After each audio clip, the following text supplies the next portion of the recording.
बंते जी। हाँ आपने कहा कि अभी ये जो हम लोग हैं, जो भी ऐसे यानी जितने भी प्राणी मात्र है, हम जन्म लेते हैं, हम ही का चित्त इधर उधर जन्म लेता है, जहाँ हमारे कर्मों की विपाक से जो भी यानी स्वर्ग में नरक में इधर उधर। तो क्या ये जो है, ये सब हम क्या लिमिट में है क्या? जैसे अरबों खरबों जो भी अरबों खरबों में तो होंगे। तो क्या वो एक लिमिट है क्या उसकी, कि हम ही लोग जन्म लेते हैं? से नया तो कोई चित्त बनता नहीं, नए तो लोग होते नहीं। तो क्या हम ऐसे लिमिट है क्या कि वही लोग इतने छह भाई तो इतने लोगों इधर उधर ये करेंगे करके? अब देखो ना, सूक्ष्म से सूक्ष्म जीवों को आप काउंट करके देख लो। ठीक है। सूक्ष्म से सूक्ष्म जीवों को अभी अब काउंट करके देख लो, अभी पृथ्वी पर निवास करने वाले इनकी संख्या कितनी हो जाएगी? उस संख्या को गिन पाएंगे क्या हम? नहीं। एक बुद्ध के समय में कितने लोग अरहंत होते हैं, कितने लोग। पूरे सागर से एक बकेट पानी निकाल लो, इतने ही लोग बुद्ध के आने से जीवन मुक्त होते हैं। तो इसका कितना है करके हम उसके बारे में नहीं बता सकते। भगवान जितने देवताओं दिव्य लोक के बारे में बताते वो भरे हैं, जितने निरय लोग हैं ये भी भरे हैं। तो इसी में से अभी हम यदि कह दे, यदि मैं कह दूं कि हाँ नया चित्त उत्पन्न हो रहा है, तो भी वो सही है कि नहीं हम नहीं बता सकते। क्यों? क्योंकि इतनी विशाल संख्या है। हर बार जीव को क्या लगता है जब भी नए तरह से सृष्टि का सृजन होता है, हर बार क्या लगता है उसे? मैं ही हूं जिसे नए से उत्पन्न किया गया है। बागलक बरसलत से भी खोचे तब भी प्राणायाम बरसले केवल वहां तक, केवल वहां तक कि नहीं मैं ही हूं करके ऐसा लगता है, नए से ही लगता है हर बार।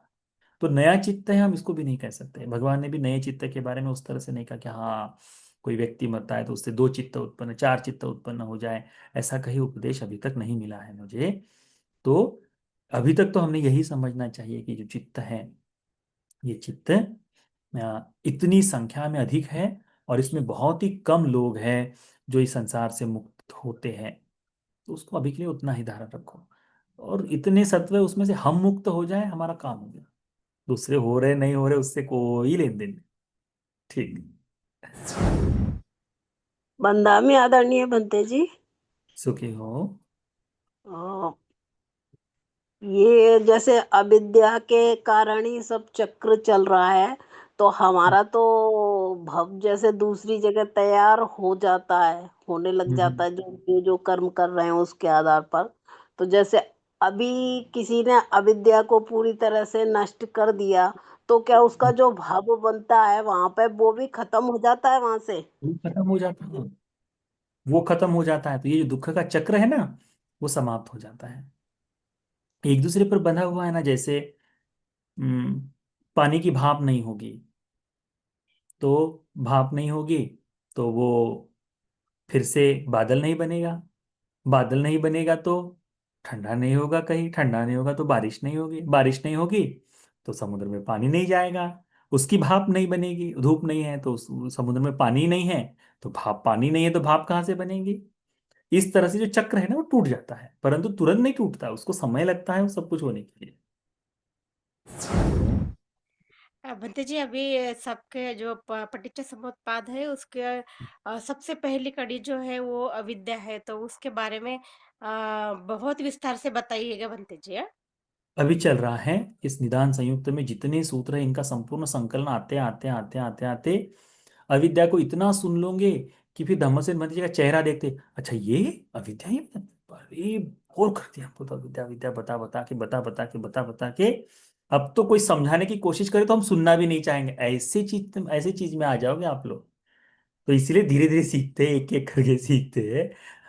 कहीं हो सकता है हम सुनते सुनते सुनते हमारे मन में नहीं, एक व्यक्ति में भी ये चित्त जाग जाए क्षण भर के लिए भी कि अविद्या हमारे जीवन में, मेरे ही जीवन में है ना, और उस अविद्या के कारण ये हो रहा है ना, तो शायद हो सकता है उसमें वो चित्त भी जाग जाए कि कह क्यों ना मुझे इस अविद्या से मुक्ति का मार्ग मिल जाए। जैसे ही उसका चिंतन जाग जाए तो वो धर्म के प्रतिपन्न होने के काम में आ जाएगा, है ना। इसीलिए अविद्या को एक एक करके धीरे धीरे सीखते हैं। इसमें विस्तार में बताया कि अविद्या भी क्या है, अविद्या के जितने विभाग है वो सब सिखाए हैं, जितने सूत्र हैं इन सब सूत्रों का एक संकलन देख लोगे तो अविद्या का बड़ा सुंदर विस्तार आपको पता चल जाएगा। ठीक, तो अभी है बहुत सारे सूत्र है उसमें, हम धीरे धीरे एक एक करके निदान संयुक्त के सारे सूत्रों पर अभ्यास करेंगे तो पता चलेगा। ठीक है, फिर ये निदान संयुक्त हो जाने के बाद जब आगे मग्ग संयुक्त आता है तो हमको जो आर्य अष्टांगिक मार्ग दिखाई देता है ना, तो 37 बोधिपाक्षिक धर्म जो बताया गया कि निर्वाण के लिए आर्य अष्टांगिक मार्ग के लिए 37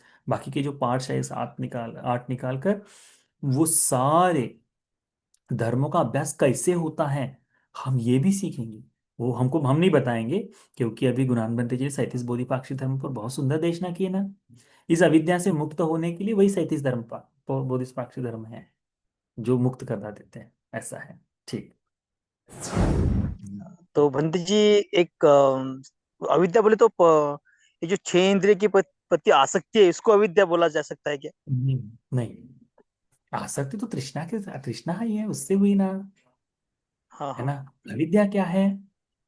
दुख का अस्तित्व न पता होना, दुख कैसे बनता है ये नहीं पता होना, दुख किसी से बना है तो उसका निरोध भी है ये पता ही नहीं होना, और दुख से मुक्ति का मार्ग पता ही नहीं होना।